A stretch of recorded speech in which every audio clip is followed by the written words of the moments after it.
Wake that ass up. Early in the morning. The Breakfast Club. Morning, everybody. It's DJ NV, Jess Hilarious, Charlamagne the Guy. We are the Breakfast Club. We got Lauren LaRosa filling in for Jess, and also our nephew. I was gonna say our nephew, our niece, our niece Nala with us today. Wow. Shut up. You always gotta fight Dominicans. Why? Why you always gotta fight with a Dominican? That's crazy. Our niece, Nala. See, I'm sorry, Nala. I love you. Okay. Wow. And we got a special guest in the building. We got IDK. Welcome, brother. Hey, what's up? What's up? How you feeling, man? I'm feeling good, man. It's good to be here. The first time I came here, I came a little too late and wasn't able to do the interview. So everything happens for a reason. Well, happy to have you, brother. That's right. Been hearing your name for a long, long, long time. Yeah.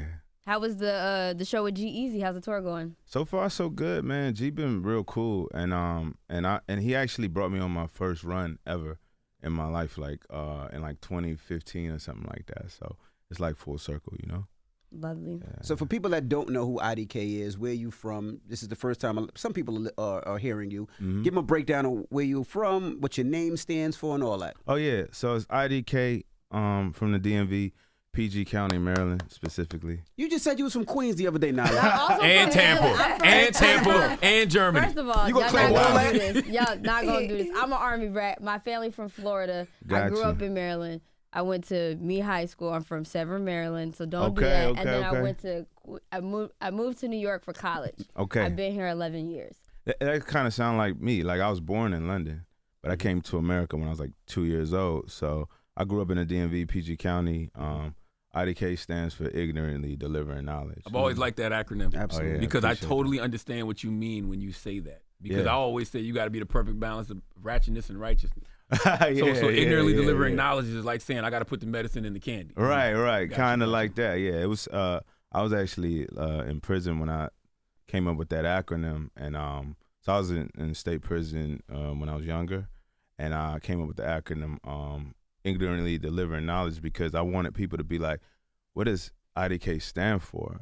Like, does that mean I don't know?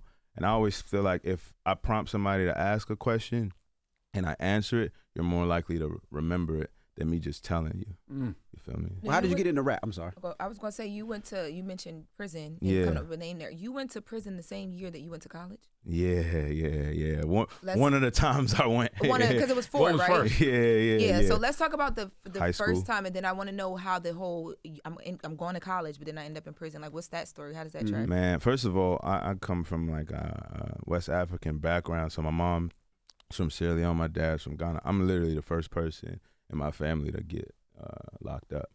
But That's not a good thing. yeah. First I mean, generation but prison also advocate. first person Prison is not a good thing. fair, but you know I turned it around. So Yeah. at the same time, you That's know. true. Yeah, that kind of was like something like, you know, when I was 17, I got jammed up, had some charges, you know, stuff to do with, you know, robberies and guns, things like that. And then pretty much I went to jail. But the thing was, I got sentenced to 15 years, suspended to 3, and they allowed me to do it on home detention, but getting in trouble and violations and technical things. Put you made back. me, yeah, that's how I got back. When did you start rapping? What made you say, you know what, I want to leave the streets alone and focus on this rap career? I mean, the first time I got locked up, I realized it wasn't for me. Like right away, like I was like, nah, I can't do this.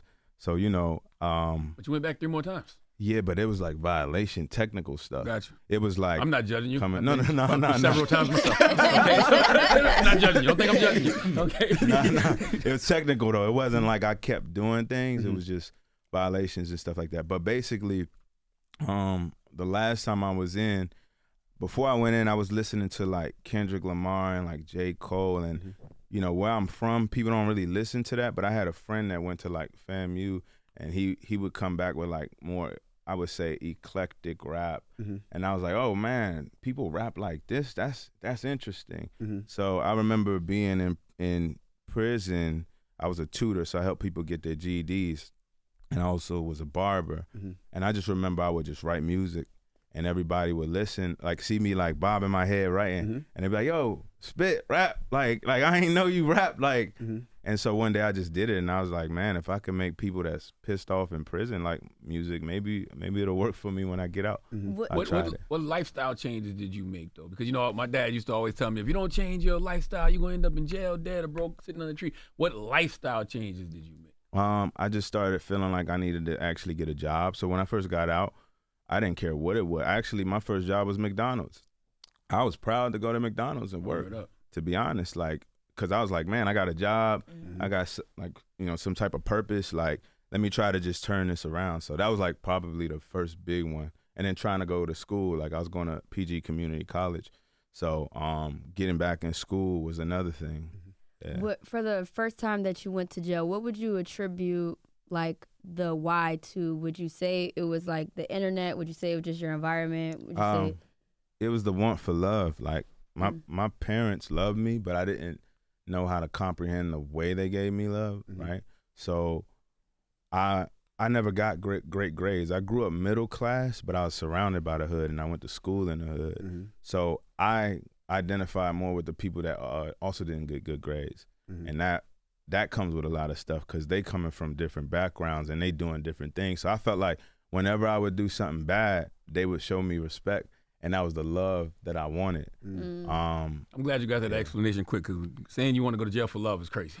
No, I know, right? It's crazy. Right? That's what we heard. I'm glad that like you understand though, like there's nuance to that though. You know what I mean? Yes. So I was gonna ask, when you started rapping, what did your family say at first, right? Were they behind you the whole way? They was like, oh, here you go, effing up African again. parents, absolutely. You know what though? It wasn't as bad as you would think. Because he was in jail. So Yeah, they were like, right. It was like, how much worse could this be? Like, it couldn't get no worse than what I already did. So my mom was just happy I was doing something positive. Got you. But she passed away. She never. Condolences. Yeah, sorry. Yeah, she never got to listen. Well, she got to listen to my music. She heard it once, and she was like, but she would brag about it, but she would never listen to like my mom till she passed never heard me curse. Like I never said a curse word around her. But in my music, she would. She was in the music. Yeah. What did the sound like at the time? Because you really dibble and dabble in all different genres, all different sounds. So what did she hear? A lot of cursing, a lot of bad words, like a lot of rap. Like I was just eclectic rap. Yeah, for sure. Yeah. Depends on how you, because like again, the whole ignorantly delivering knowledge thing. Depending on how you first hear me, you'll think I'm one thing, and it might not be that. So. And you're growing in real time, right? Because it's your 5th studio album. Yeah, this would be my 5th one. Yeah. What's the evolution of IDK been from that first project to now? It's like just this idea of like finding like what I actually want to express sonically. So I feel like I've always been dibbling and dabbling in different types of music, but this now is more like I'm creating a sound, like a feeling, It's like taking like a certain melodic like element and then trying to put like different drums around it maybe to switch the genre up, but the feeling is consistent. That's probably the biggest thing that I've grown into now. On Is He Real album. Yeah. I'm looking at some of the features on it that people don't know. You had DMX on that album? Yeah, well, that was actually, it's so funny because I have something with him that we're getting ready to put together. But on that album specifically, it was something that I sampled, a prayer he did. Right. But I had to chase him down like at South by Southwest and pull up on him to get it clear. Like, yo, I'm IDK, like da. So I had to find him. How was that conversation? Did he know That was who he amazing. was? Huh? Did he know who He didn't know who I was at that time. Okay. Are you on the prayer album that they got dropping? No, I'm not on that album. Okay. I did a feature for him after though. So he got to know who I was after that. I did a feature for him prior to him passing. Did you have a relationship at all? Like small, like just kind of through like, people that we knew and things like that. But yeah. What was the conversation like when you ran up on him and was like, hey, I'm trying to get this cleared? He was like, it's done. Literally, just like that. Like, and you thought he was bullshit. You was like, all right, who I got to go to? No, it's done. Yeah, basically, pretty much. And he got it done. So. One of the coolest. What is INTiMO? I know that new album's called BRAVADO and INTiMO. What does INTiMO mean? It's like the Italian word for intimate. Okay. So bravado is like kind of like braggadocious, talking about stuff. But the INTiMO part is where it comes from. Like a lot of like why I care. Like I like you know, wearing certain things, and I like, you know, style, things like that. And it comes from the, like, being made fun of when I was like in the 6th grade for not having certain things. Mm-hmm. And I just remember being like a kid going to school depressed because I know they're gonna make fun of me.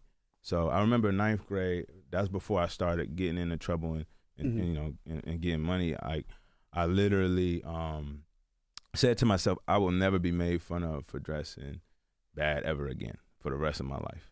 And that explains the bravado side, because the bravado side is you just see it. You just see the floss and all that. But the INTiMO side is where it comes from. So. And then you get money and realize you don't even care about clothes like that. Right. That also starts to happen too. Yeah. You know what I mean? Like, it's like you like stuff, but like people put me in a fashion world because I do a lot of stuff in that world, but it's not by choice. Like, I just know people, they like what I do, and, you know, and then they just ask me to do things, but I don't try to do that. If you get fly, you could just do it. Yeah, exactly. Now, another feature, you had Kanye West on the song Selena and the Trappy. Well, nah. We in the house. Well, that was another sample situation where pretty much we got, that was a crazy one because it was a Jay-Z song initially, so it was, everybody had to kind of. What was that process like? Because Kanye is kind of hard to. It wasn't as fast as the DMX approval, was it? Maybe, yeah, it took a little while actually, but I'll be real, like, Ye has reached out to me, and I've hung out with him multiple times, like, so, you know, it's not that one is a little different. That I remember when I dropped Is He Real? I was with 88 Keys, and 88 comes up to me and passes me the phone from an unknown number, and I answer, and it's like, yo, it's Ye, and I'm like, oh snap, and he was just like, I've been hearing about your album. It wasn't out at the time. He's like, man, at some point today, I'd love to connect with you. And next thing you know, I was in Calabasas, just hanging out at the crib, you know. So, yeah, Ye had shown love, and I've actually like linked up with him a couple of times. On a new project, what would you say is your favorite record? Miles Trumpet. I like that one a lot because I'm singing, you know, and I'm like kind of like, that was a beat where I listen to it, I'm like, I hear Griselda on this beat. So instead of doing what they would do, I'm gonna just sing. It seems like a fan favorite too. Yeah. I really like Check. I feel Check too, yeah. is braggadocious, it's swaggy. Yeah. But on it, well, first of all, actually, the music video, who came up with the concept for that? Like, why is it just a girl shaking her ass the whole time? I'm really trying to, like, what are you giving? Well, the great part about that one is, like, ignorantly delivering knowledge is just a juxtaposition. Okay. Like, when I hear that beat and that song, I'm really rapping. So you don't really see that happening. But there has, I think the rhythm is what I wanted to articulate by having her do that, you know, because you listen to it, you don't think you could do that to that song. But then when you see her do it, you realize you can. Yeah. You know, so that was what that was about. Were you a fan of Miles Davis? Or your parents were? Or? Well, yeah. I mean, like, I have, you know, records from him, but I'll say this: I've heard a few different things, and everything that I've heard from him has made me feel a certain way. But I do need to dig more into what he's got going on, because I did see some stuff from, like, the documentary and stuff, how he would switch his bands around and all these things that, you know, I thought that was inspiring. But yeah, I want to talk about the No Label Academy. Yeah. That you did at Harvard. Yeah. I'm sure Charlamagne will love this too, because you did 2 lectures on mental health. Yeah. Why did you feel like that was so important to do? Well, so the class is a 10-day experience that people from all around the world, students apply, and then we pick about 20 to 25 of them, and I teach the class. And it goes from branding, which I call story and vision, to financial literacy, to team building, and mental health is the last day, and we taught that at the medical school at Harvard. I think mental health is really important because I always say this, like, as human beings, we've evolved socially so many different times since, like, you know, they say we're about 75 to 300,000 years old, like what we are biologically. We've evolved, I think, way too much socially to keep up with where we are biologically. So when fame is something we created, that's not something we were built for or made for. So, like, a lot of times people deal with fame in a way that could be detrimental. And I think that people don't teach the aspect and the importance of mental health when they're actually pushing them to be famous. You know, so for me, this class was supposed to prepare you from a business perspective for what you or the artist you're working with could be dealing with once they get in the game. And I think a lot of the times labels will see like, oh, this person's hot. They come from this neighborhood and all that. Yeah, that's cool and all that. But like, and then they're not ready for the corporate. Like they're not understanding what that is. So now you're expecting somebody whose manager might be like just a homie to know how to move within a corporate setting and be successful and then sustain that success. I think that creates a lot of problems for a lot of different people, you know? How has your mental been? You know, because you talked about kids making fun of you back in the day. Yeah. And now being on social media is times 1,000 as far as the amount of comments. Sometimes people just say negative stuff just to try to get a reaction. So how you deal with social media now? I mean, look, I lost my mom. She died from, HIV complications from that. And I didn't know that until after she passed when I found out. So I never had that closure of being able to talk to her about it, right? So when you look at that kind of stuff and then you look at like what I've been through with prison and all this stuff, man, like I'm kind of primed for it's like it doesn't really get much worse. You've been through real shit. Yeah. So for me, it's like second nature almost dealing with some of the stuff. That's nothing to me. When they like COVID, I'm like, I was actually on 23-hour lockdown at one point. Like, this is nothing to me with a book. You know what I mean? So for me, like, I love a good quarantine. Yeah, right. Kind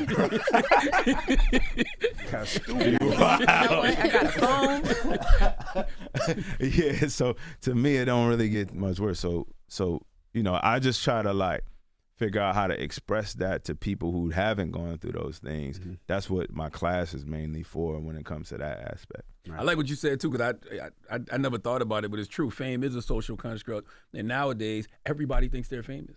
Not only that, everybody kind of is, because you got to think about it. If you have social media, when you post something, even if it's just a local, before they had to see you do it, right? Now you can just be like, yeah, I went and ate this ice cream at so-and-so, and then people comment like, why'd you get that flavor?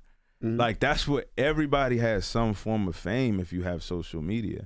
And then you think about high school, it's like the popular kid in high school would be popular when they walk in school, or maybe certain things happen after school. But now it's like, oh yeah, he got 1,500 followers, and the school is like 3,000 people. So that half the school, you know what I mean? Like, it's just like, so everyone's dealing with some form of fame right now, and I think that's an issue, you know. And I feel sorry for these kids because it makes them overthink everything. Like the example you gave is like, you shouldn't be having to question. Nobody should be questioning you about what flavor ice cream you want. If that's what you want, you want. Right. You know what I'm saying? You don't want to get canceled for your pina colada. Yes, but every single thing you do is questioned. So therefore, you're questioning every single thing you do in your mind. Every little mundane thing you do, you're overthinking it. That's what I mean. Like, biologically, we haven't evolved, but socially, we're constantly evolving, and we dealing with AI and all these things starting to happen. It's only going to get faster and faster. Now, in that class at Harvard, that's the class that Virgil came to?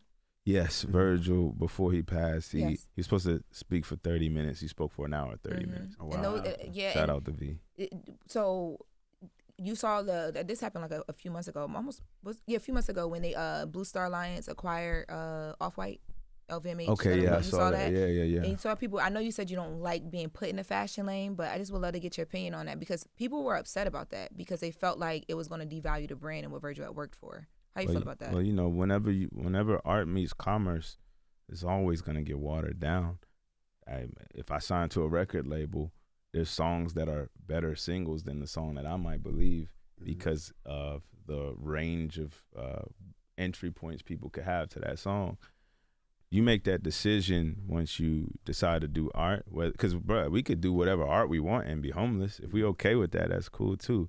I say that to say, with that particular situation, one, I don't know the details to it. I don't know too much of it, but the idea that something could be watered down, it depends on the details of the deal and what they got going on and who controls what. I think that came from Virgil's brain at the end of the day, and Virgil is not here. So there's always going to be some type of difference, right? But yeah, when art meets commerce, that's what happens. You know, it's a battle. I always look at everything as, don't look at it as an on and off switch. Look at it as a percentage. Knowing him personally, do you think that Virgil would be happy with like just where Off-White is right now and today? Because that's also been a conversation too. They've had like different leadership in and out and stuff like that. You know, there's people that are friends of mine who could answer that question far better than I could, because I don't have I didn't have that relationship with him where I would know what happiness is actually to him when it comes to that brand. How did y'all meet? That he followed me. I did the cover of GQ's British GQ, and it was a Louis Vuitton exclusive. And so I debuted the NBA collab that they had, and from there he followed me, and then I got a Maybach. And he bought his Off-White Maybach. No, I got one. Just a regular one. and then he was like, "Welcome to the club," and then we started talking from there. Yeah. Listen, I got to slide out, but it was a pleasure meeting you. Of course. Your hairline's immaculate. I appreciate it. Yeah, you not couldn't gonna say return that the favor. You're not gonna say it back. Charlamagne, I dare you come in here and look down. You too. You lie to that man. Now, how has the industry changed since you first came out and did your first mixtape? How have you seen how things change? Because, you know, usually when artists first do the mixtape, it's their core. They only care about their core, but now it's something different. Now you're looking for a radio record. Now you're looking for something that's going to go on the charts. Now you're looking for those things. So how has things changed for you? I mean, look, when I first started, like, streaming wasn't really a thing like that. Like, it was still kind of iTunes and people reviewing the song or album or whatever. Things have changed a lot because people and the algorithm dictates a lot of a lot of the decisions you could potentially make. Right. So now we're in a place where we could like think a song sounds like a single, but that doesn't matter anymore. Like, you know, I can't rely on like DJs to break the record the same way as before. It's kind of like, this is the record based off of the algorithm and streaming and the fans. So now we push it, you know? I think in a lot of ways it's good, in a lot of ways it's not good. That makes it difficult, but, you know, the DJ, now he follows the algorithm. He follows what people are listening to, what's streaming, instead of just, you know, what somebody's feeling, which makes it difficult. Right. And being from the DMV area, how difficult is it for that? Especially being a rapper. You don't really see too many from the DMV rap that are huge, but there's a lot of talent in the DMV area. Yeah, it's funny. I think I was just talking to Jaha and No Idea about this. Like, they were like, yo, you know what's crazy with your situation? One, you don't have, if you look at rap, there's a lot of people who have some kind of cosign by somebody that they're aligned with, especially when you make the type of rap that I make. And then another thing is, if not that, at least they have like a really big city that they're coming from that's huge in music. And right now we're growing, obviously, in the DMV, but it isn't like New York or Atlanta or LA, right? So it's like they basically it's like, yo, you kind of have to make your own way in a way that a lot of people don't. Not saying that people don't make their own way. I'm saying like in a way that most people don't. And I thought about that and I was like, wow, actually you have a point. The good thing I'll say about where I'm from though is when it comes to originality, there is a lot to pull from. There's a huge culture. I come from go-go. That's why I started doing music, go-go bands and stuff like that. So you got a lot to pull from. And when it does work and when it does break, it's going to be beautiful.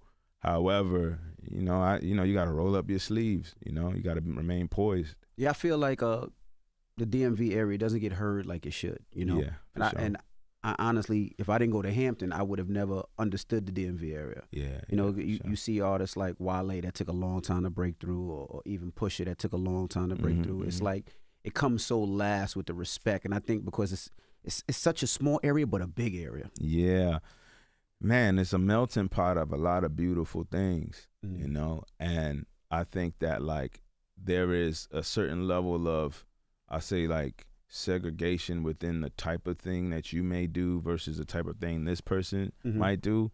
But I think when we figure out how to kind of bring it all together, that is gonna. I have this theory. When the Commanders start winning, we'll start to see our industry get Y'all a lot winning. better. That's so. I I think it's around Y'all the winning. corner. Like, But that's the thing, though, because that's like LA. Like LA, everything is so celebrity there. The team, so then the music is celebrity, and then the lifestyle is celebrity. The only reason why I don't think that's going to be a thing is just because the DMV just doesn't have the structure for it. Like, we don't have home base for media. I had to go to New York to do media. Mm-hmm. We don't have a home base for artists. Like, we have recording studios, but industries, you want to make it LA, Atlanta, New York, like, to actually be a part of an industry algorithm. So I agree with you from that perspective, but the one thing I will say is that's the industry part of it, but artistically, sound-wise, right, that's the first thing that has to happen regardless, right? And I think that there are people that are willing to travel to kind of get those other things done.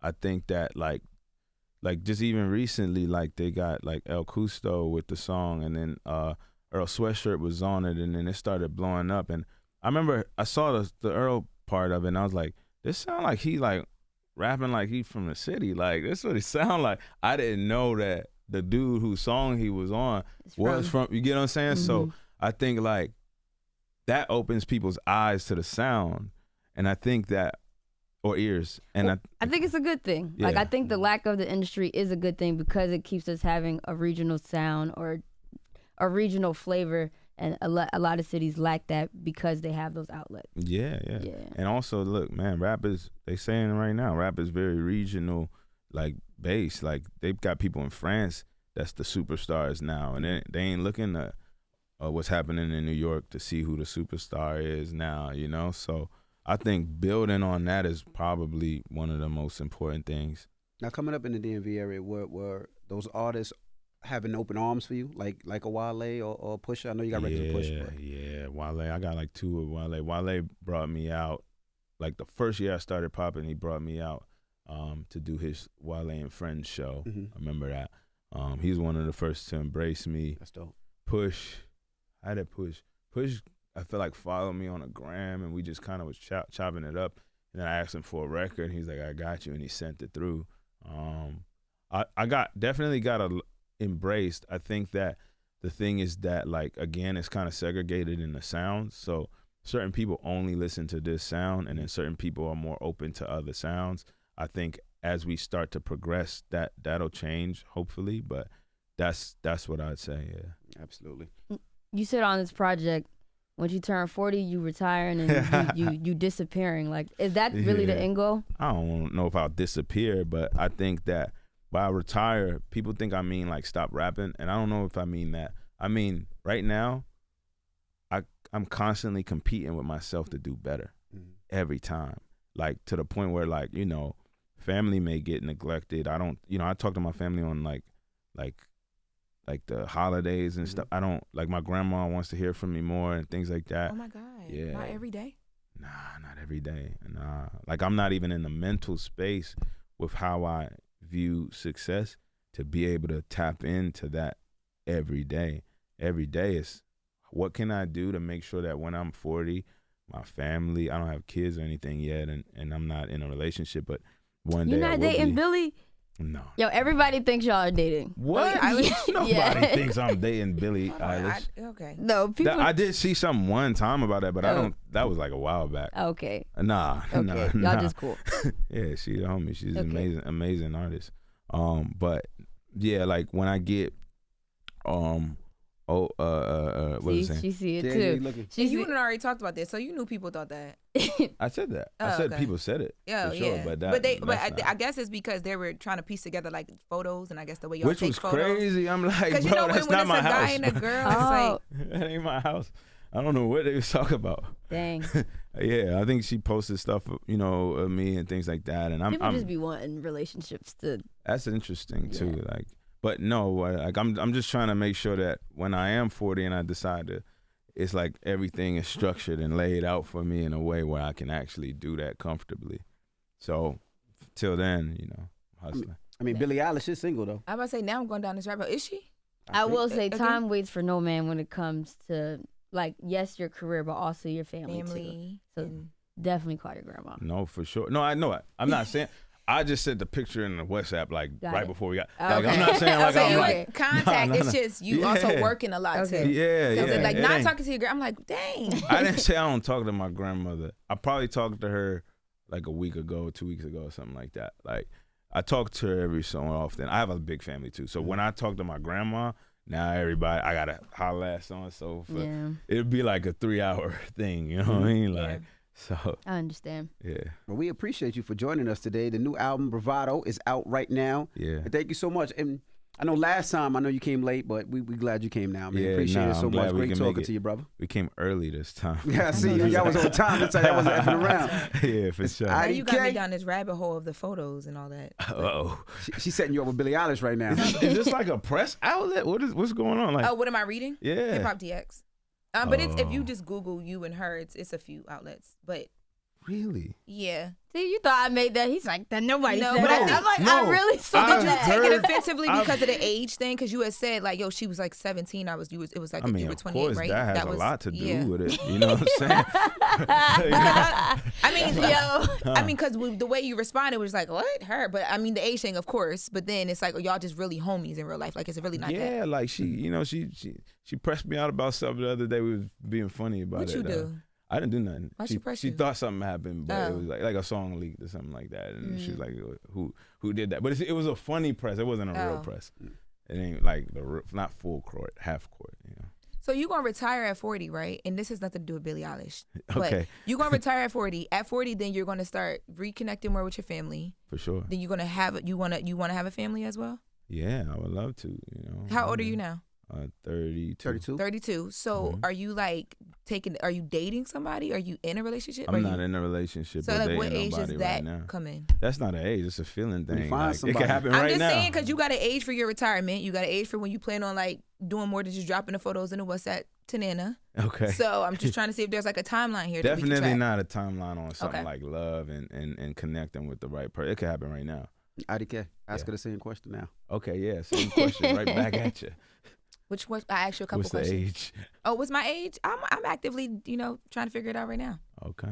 So you don't have nobody just like you asked him? What age are you looking to find Y'all, somebody them- to settle down? I ain't got no Billie Eilish on my line. Whoa. Nah, see now Yeah. you looking for more headlines. Listen. I mean, I ain't got no name where it's nothing worth bringing up. I'm asking you because that's a name. Oh man, you could get me in trouble, man. Well, I do. Before we wrap, I kind of want to talk about Supernova with the artist. Okay. The artist is so fire. I'm glad that you guys collab because you guys both are like very Yeah. talented. Talk to me about just shooting Supernova. What's so funny with her? A friend of mine was like, I want a girl on this song. I just feel like he was like, yo, you should check this person out. And I checked her out and she was fire. So She's I hit still her up. budding. Yeah, she's new. Yeah, and I was like, yeah, I hit her up. And she was like excited. She sent me the verse like probably in 3 days. And then I was just like, wow, she like really killed this. So for me, that was like a risky song because I don't really go all the way. I don't know if that's R&B, I guess. It is R&B. Yeah. And I was going to say, like, do you see yourself leaning more into that now? I like stuff like that, man. I like stuff I could play with, like a woman that I'm with or something like that. And it doesn't have to be negative. Because I think, like, I would always do this thing where I would start saying nice things and then be like, but. And I was like, nah, I'm not doing Male that. I'm ego. going all the way. Like, I'm going all the way. Like, so that was what that was about. Nice. I Yeah. think you should lean into that. Okay. Yeah. I'll take your advice. Well, thank you, brother, for joining us this morning. For sure. It's Thank you. IDK. It's the Sure. Breakfast Club. Sure, Good no morning. more. No. Wake that ass up. In the morning. The Breakfast Club.